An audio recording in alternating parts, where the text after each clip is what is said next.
Assalamualaikum warahmatullahi wabarakatuh. Perkenalkan, nama saya Sri Ratnasari dari Universitas Siber Asia akan mempresentasikan analisis masalah organisasi, personal dalam organisasi, insentif, dan pengendalian keuangan dalam organisasi pada PT Pertamina. PT Pertamina merupakan sebuah badan usaha milik negara Indonesia bergerak di bidang minyak dan gas.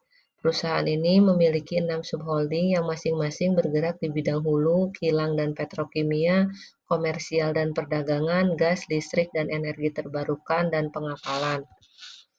Bagaimana analisis masalah organisasi di Pertamina? Sebagai perusahaan energi terbesar di Indonesia, Pertamina menghadapi berbagai tantangan dalam struktur organisasi dan manajemennya. Di antaranya yang pertama, struktur organisasi yang kompleks dan birokratis, adanya hierarki yang panjang, kurang fleksibel dalam adaptasi pasar.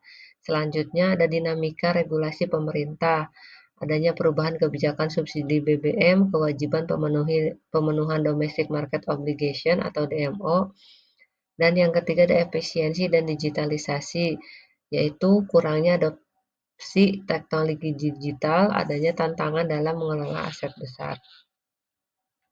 Selanjutnya, personal dalam organisasi. Faktor sumber daya manusia sangat menentukan efektivitas organisasi dan daya saing perusahaan. Tantangan dalam pengembangan SDM yaitu adanya kesenjangan kompetensi karyawan dan regenerasi sumber daya manusia. Budaya kerja dan produktivitas, adaptasi terhadap budaya kerja lebih dinamis, motivasi dan retensi karyawan juga di dalamnya. Adanya rotasi dan penempatan karyawan, tantangan mobilitas kerja, juga ada tingkat kepuasan kerja. Selanjutnya, insentif dalam organisasi.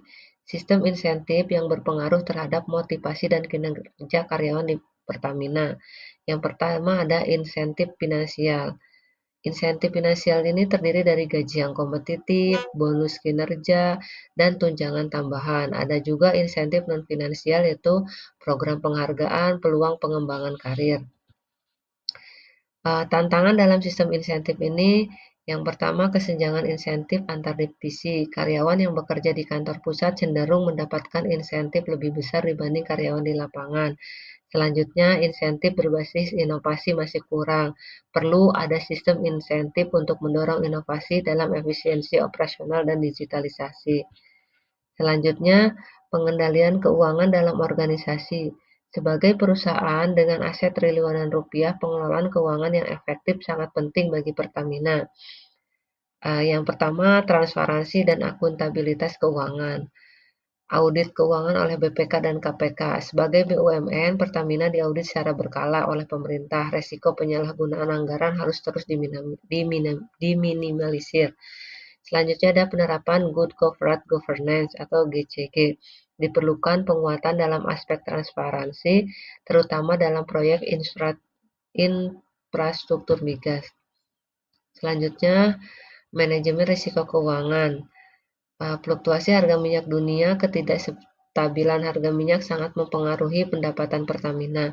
Perlu strategi hedging dan diversifikasi bisnis untuk mengurangi resiko ini.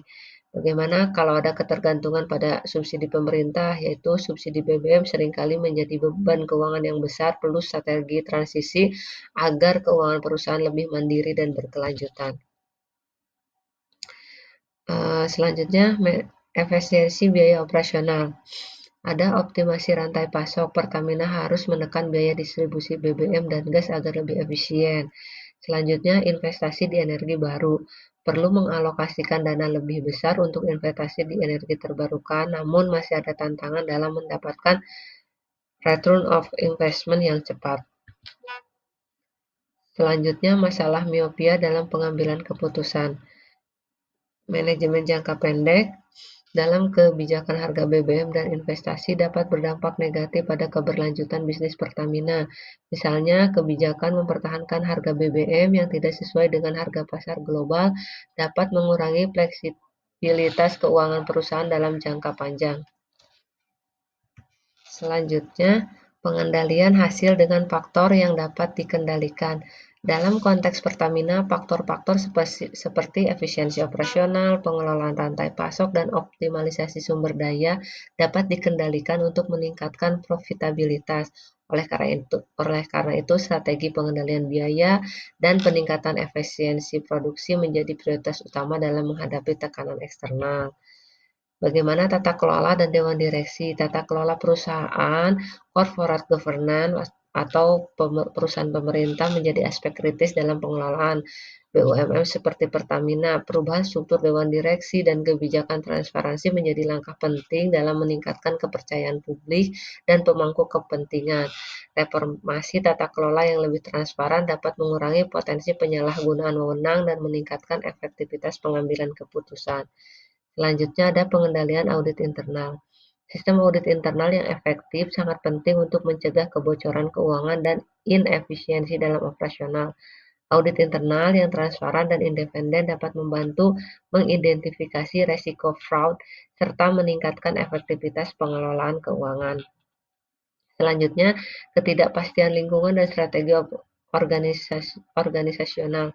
Dalam menghadapi ketidakpastian lingkungan seperti perubahan regulasi energi dan volatilitas harga minyak, Pertamina harus mengadopsi strategi diversifikasi bisnis dan investasi dalam energi terbarukan. Hal ini akan membantu perusahaan mengurangi ketergantungan pada bahan bakar fosil dan meningkatkan daya saing di pasar global.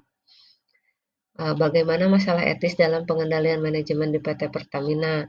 Pertama, ada konflik kepentingan dalam pengambilan keputusan, di antaranya intervensi politik dalam manajemen, adanya transparansi dalam proyek dan pengadaan. Yang kedua, etika dalam pengelolaan keuangan dan akuntabilitas. Terdapat resiko penyalahgunaan anggaran, juga praktik monopoli dan dampaknya pada konsumen. Selanjutnya, etika dalam manajemen sumber daya manusia, seperti yang sudah disebutkan, kesenjangan gaji dan insentif, juga rekrutmen dan promosi jabatan. Selanjutnya, masalah etis dalam pengendalian di manajemen di Pertamina ini terdiri dari dampak lingkungan dan tanggung jawab sosial atau CSR, masalah polusi dan dampaknya terhadap masyarakat, dan juga transparansi dalam program CSR, juga penggunaan teknologi dan digitalisasi keamanan data dan privasi, resiko kebocoran data karyawan dan konsumen, juga pemanfaatan teknologi untuk efisiensi PSPK massal. Selanjutnya, kesimpulan dari presentasi ini setelah berbagai analisis yang disampaikan, yaitu untuk meningkatkan kinerja organisasi, Pertamina perlu melakukan langkah-langkah. Yang pertama, adanya reformasi organisasi, menyederhanakan birokrasi agar lebih responsif terhadap dinamika industri, mempercepat transformasi digital untuk meningkatkan efisiensi kerja. Selanjutnya dalam peningkatan sumber daya manusia, yaitu fokus pada pelatihan keterampilan baru seperti AI, data analitik, dan energi terbarukan. Juga meningkatkan program retention untuk mengurangi turnover karyawan. Selanjutnya ada revisi sistem insentif. Menyesuaikan insentif agar lebih menarik bagi karyawan yang berkinerja tinggi. Selanjutnya memberikan insentif khusus bagi inovasi dan efisiensi operasional. Juga ada penguatan pengendalian keuangan, di antaranya meningkatkan transparansi dalam investasi dan pengeluaran, juga diversifikasi sumber pendapatan agar tidak hanya bergantung pada bisnis minyak dan gas. Sekian presentasi dari saya, kurang lebihnya saya mohon maaf. Wassalamualaikum warahmatullahi wabarakatuh.